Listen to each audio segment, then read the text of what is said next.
ये महाराज जी थोड़ा प्रयागराज की आप थोड़ा महिमा सुना। इस समय प्रयागराज पूरी दुनिया प्रयागराज के पीछे ही दौड़ रही है। महाराज प्रयागराज की महिमा ये है कि जब समुद्र का मंथन हुआ था,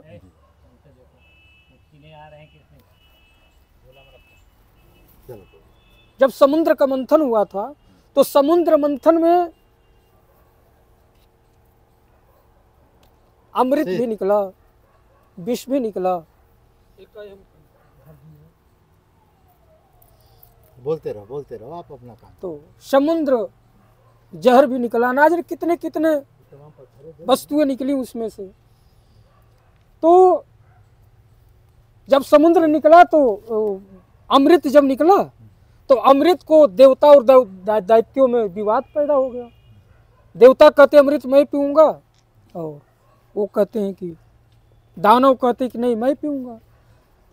तो हम तो संक्षेप में बता रहे हैं, बहुत लंबी इसकी कथा है। तो कहते हैं कि भगवान विष्णु जो है मोहिनी का रूप बनाया था, और मोहिनी का रूप बना करके भगवान विष्णु ने कहा कि लाओ।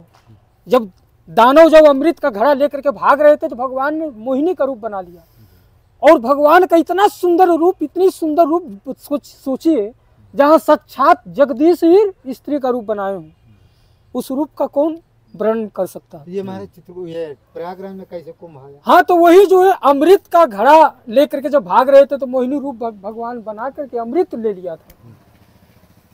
और अमृत लेकर के भगवान जब चले तो, लेकिन इसके पहले देवता जब लेकर के चले ना तो कहते 4 जगह वो अमृत छलक गया था। अच्छा। 4 जगह जो है अमृत की बूंदें टपकी थी। कहाँ पर?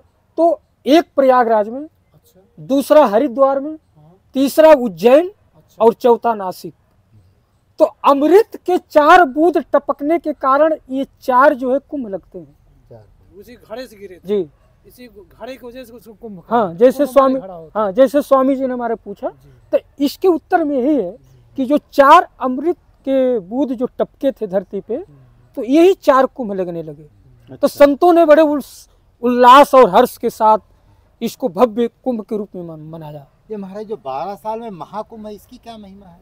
12 साल में महाराज महाकुंभ की महिमा यही है कि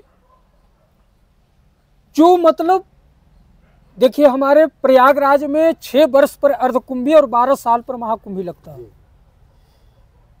और बाकी तो माघ मकरगत रब जब होई, तीरथ पत ही आव सब कोई, देव दनुज किन्नर नर श्रेणी, सादर मज्जहि सकल त्रिवेणी, पूजहि माधव पद जल जाता, परस अखय बट हर्ष ही गाता। गोस्वामी जी सब बता रहे हैं।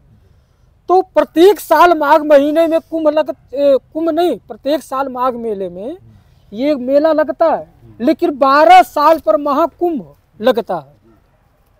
जब सूर्य मकर राशि पर जब प्रवेश करता है तब ये महाकुंभ का महाराज ये कुंभ जो है, तो ये इसका महत्व है। देवी देवता भी आते हैं? देवी देवता भी है, लिखा तो है देव दनुज किन्नर नर श्रेणी और सादर मज्जहि सकल त्रिवेणी, पहले आपको बताया।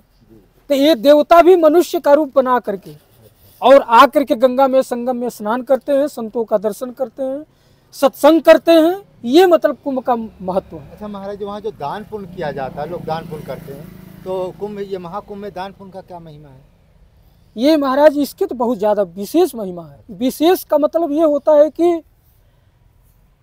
विशेष में ये आता है कि कुछ अधिक, कुछ जो है, जैसे कि हम कहीं मान लीजिए जा रहे हैं, कहीं भी मान लीजिए हम जा रहे हैं, तो लोग कहते हैं ना कि भाई मैं अमुक जगह जाता था, लेकिन कुछ आज विशेष संत से भेंट हो गया, मुलाकात हो गया। तो प्रयागराज में दान करने का कुंभ का यही महीना में हर महीना कलावास करते हैं, या 1 दिन 2 दिन रहते हैं, तो क्या पाप भी क्षीण होता है? महाराज जी जो कल्पवास करते हैं, इस महाकुंभ में 50 लाख लोगों के आने की संभावना है। 50 नहीं 50 करोड़। 50 करोड़। तो क्या ये 50 करोड़ लोग तो स्नान तो करेंगे, 50 नहीं तो 40 तो करेंगे ही। हाँ, हैं? तो क्या ये 40 करोड़ लोग जो है फिर पुनः संसार में नहीं आएंगे? ये पुनर्जन्म नहीं होगा इनका? देखिए कर्मों के आधार पर यह होता है कि अगर आप सच्चे हृदय से माँ गंगा का नाम लेकर के अगर गोता लगा रहे हैं, देखिए तीर्थों में धाम में जाने का मतलब क्या होता है कि सारा प्रपंच नहीं, वहाँ प्रपंच ही नहीं। वहाँ जाइए तो कुछ विषय को त्यागिए, हाँ काम को, क्रोध को, लोभ को, घर के मोह ममता को कुछ तिलांजलि दे करके दोबारा पाप न करिए। हाँ दोबारा पाप न करिए। इस तरह से कुछ शर्तें होती है महाराज। हाँ जी। ऐसा नहीं कि मैं हर चित्रकूट गया, प्रयाग गया, अयोध्या गया और ये सोच करके मैं जा रहा हूँ। चीज़ हम थोड़ा सा रोकना चाहेंगे जी कि जैसे कि अंकल जी ने अभी पूछा कुंभ के लिए कि क्या जितने भी लोग जाएंगे, तो जो सवाल था उनका, हाँ जी जी तो ये हाँ, एकदम वही- सिंपल सी बात है कि आदमी की भावना क्या है उसके अंदर, कि कुंभ में तो हर तरह के लोग जाएंगे, चोर भी जाएंगे, उचक्के भी जाएंगे, कुछ ध्यानी पुरुष जाएंगे, कुछ नामी पुरुष जाएंगे। तो जो जैसा अपना कर्म लेके जाएगा वैसा उसको फल मिलेगा। नहीं नहीं सही है, वही बात है भाई हर तरह के लोग जाएंगे। अब हर आदमी का मोक्ष थोड़ी ना, वो तो सब उनके कर्मों पे है ना। उसमें जो लिखा था कि एक बार डुबकी लगा लेने से सारे मतलब पाप धुल जाते हैं। अब डुबकी लगाने के बाद अब निकल के फिर मन में विचार बुरे आ गए तो पाप फिर से लाद लिए। हाँ लाद लिए ना। अब डुबकी लगाने के बाद तो फिर आप नहीं उन देखिए विचारों को शून्य कर दो पहले देखिए वालों को। आप ये नहीं पूछ रहे हैं, आप हमसे ये नहीं पूछ रहे कि उनका मतलब उद्धार होगा कि नहीं। आप ये पूछ रहे हैं कि महाराज कुछ गंगा भी नहाते हैं और कुछ गंगा भी नहाते हैं। वही चीज एक होते हैं गंगा नहाते हैं। आपने शायद सुना होगा, बहुत छोटा सा दृष्टांत है कि भगवान शंकर ने कहा था पार्वती को चलो गंगा स्नान कर लाएं, बोले चलो। तो कहते हैं कि भगवान शंकर एक कोढ़ी का रूप बना लेते हैं और पार्वती बहुत सुंदर रूप वाली है, तो जो मांगने वाले होते हैं ना, भीख मांगने वाले, उन दर्जा में बैठ जाते हैं शंकर जी सीताराम पार्वती को लेकर के। तो कुछ लोगों ने आया तो सुंदर पार्वती के सुंदर रूप को देख करके कहा कि अरे इस बुढ़े के साथ, इस कोढ़ी के साथ तू क्या कर रही है, तुम हमारे साथ चलो, तुमको महल में रखेंगे, खूब बढ़िया से ऐशो आराम, तुमको सुविधा दूंगा रहने के लिए। तो पार्वती जी इनकार करती जा रही हैं, कुछ बोल नहीं रही हैं। तो सब यही लोभ प्रलोभन देते जा रहे हैं। तो भगवान शंकर आंखों से इशारा से कर रहे हैं कि देखो इनके विचार देखो, ये जा तो रहे गंगा जी के लिए, लेकिन तेरे से कैसी बात कर रहे हैं सीताराम।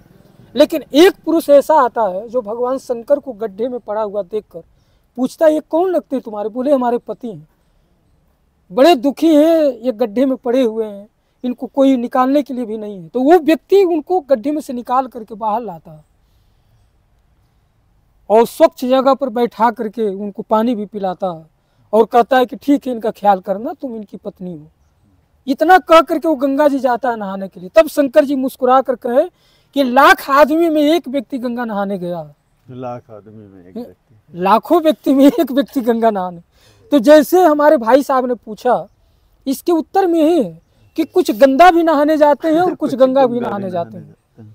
तो मकसद हमारा क्या, हम उद्देश्य लेकर के जा रहे हैं, सही, उसके हिसाब से हमारे कर्म पर डिपेंड करता है कि हम कर्म क्या कर रहे हैं। वही तो मैंने भी कहा ना कि देखिए हम कितने जा किस भाव से रहे जी हैं। हम कितने वर्ष के हो गए, हम बुढ़े हो गए, 100 वर्ष के हो गए, ये माने नहीं रखता। हम कैसा जी रहे हैं ये माने रखता।